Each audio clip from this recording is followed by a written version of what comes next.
bienvenue dans le podcast Ohana Triathlon. Je suis Hermano et je serai votre hôte sur ce podcast.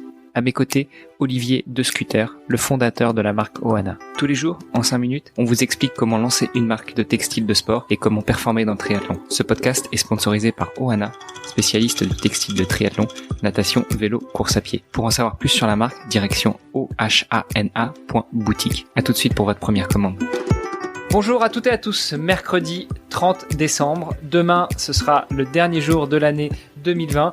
Mais avant cela, on continue sur notre thématique de la semaine avec Olivier. Salut Olivier. Salut Romano. Cette semaine, on aborde le sujet de l'organisation, la partie organisationnelle de la vie d'un triathlète amateur, pas forcément professionnel, qui a par ailleurs, en dehors du sport, une famille, un boulot, peut-être des enfants, peut-être un cercle d'amis très élargi. Comment est-ce que toi, d'un point de vue organisationnel / décisionnel, tu verrais la vie d'un triathlète? Je pense qu'il y a un aspect qui est assez important, c'est d'éviter la fatigue décisionnelle. La fatigue décisionnelle, c'est le fait justement de perdre de l'énergie à prendre des décisions plutôt que d'exécuter et donc de passer du temps avec notre entourage ou de passer du temps à s'entraîner ou de passer du temps à être réellement productif au boulot. Dans cette stratégie d'éviter la fatigue décisionnelle, tu avais en tête, me semble-t-il, 3 possibilités, 3 stratégies,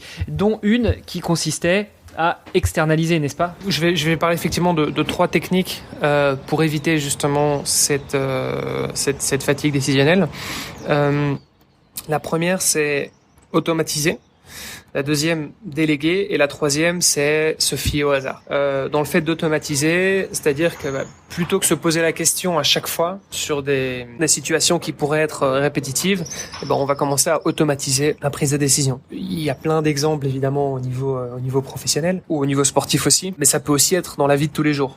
Vous vous levez le matin, c'est le temps de prendre le petit-déj. Qu'est-ce que je fais? Est-ce que je prends un petit déjeuner avec des œufs, du pain et du fromage, ou est-ce que je vais prendre du muesli avec du yogourt?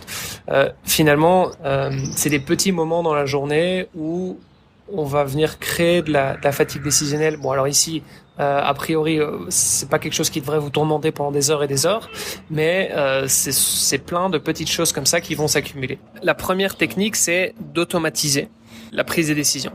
Une autre technique, c'est de la déléguer. Par exemple, pour se décider d'un rendez-vous dans l'agenda avec quelqu'un, plutôt que de vous prendre l'initiative de proposer les différents créneaux, etc., c'est de partager votre agenda avec la personne et de dire envoie-moi un créneau à l'heure qui te convient le mieux. On sait très bien que prendre un rendez-vous dans 2 agendas qui sont un peu chargés, parfois ça peut demander beaucoup d'allers-retours. En fait, il y a des manières beaucoup plus simples, donc juste de le déléguer à l'autre personne. Puis après, là, en l'occurrence, c'est vrai qu'il y a des outils aussi qui existent où on peut avoir la visibilité sur l'agenda de l'autre.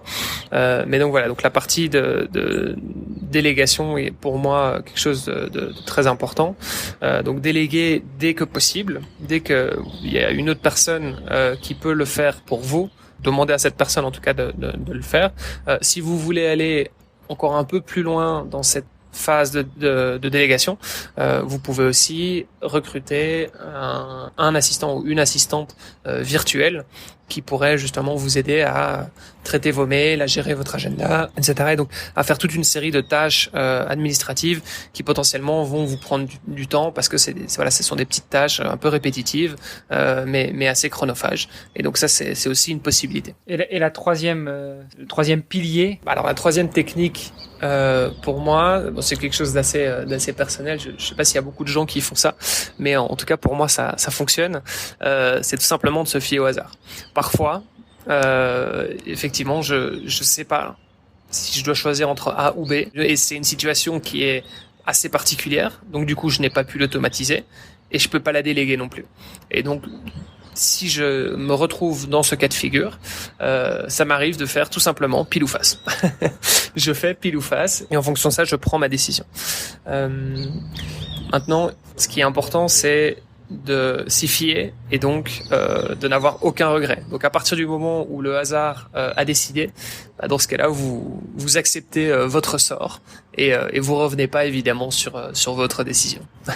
Bah écoute, je pense que c'était un épisode relativement clair sur la partie décisionnelle de l'organisation de la vie d'un triathlète, ou même au-delà, mais vu qu'on traite le sujet du triathlon, je te propose qu'on continue toujours sur ce sujet organisationnel, amélioration de l'organisation demain, où demain on va parler justement de nos petites bêtes que l'on a l'habitude d'avoir beaucoup dans nos mains et dans nos poches et qui nous servent à communiquer. Avec grand plaisir. À demain. Salut Armando.